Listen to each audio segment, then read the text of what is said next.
À une de cette édition, les États-Unis sont sous le choc après la fusillade dans un club gay d'Orlando en Floride. Le tireur a pris des otages avant d'être tué par les commandos de police. Au reportage. Oh my God, people are getting shot, dude. Les témoins ont qualifié la scène de boucherie. C'était bang, bang, des cris et du bruit. Et l'homme à côté de moi a été tué. 50 personnes ont été tuées et plus de 50 autres blessées au cours d'une nuit de massacre au Pius Night Club. J'ai cru que j'allais mourir. Je ne savais pas si j'allais m'en sortir vivant.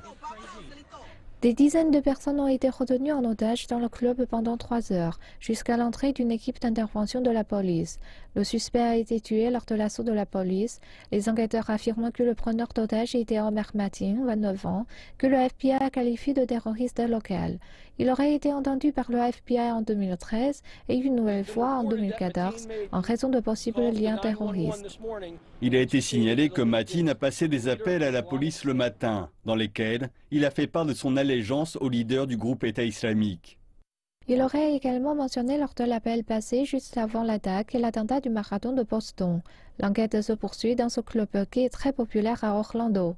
La famille de Mateen a raconté à la chaîne de télévision NBC qu'il pourrait avoir perpétré le plus grand massacre de l'histoire américaine car il aurait été choqué de voir 2 hommes s'embrasser à Miami quelques semaines plus tôt.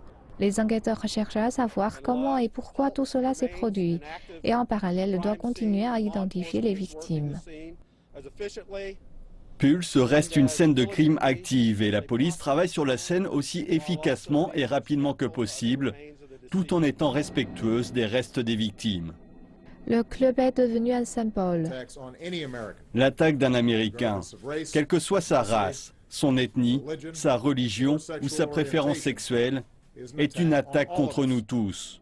Les États-Unis sont sous le choc. Leur deuil ne fait que commencer.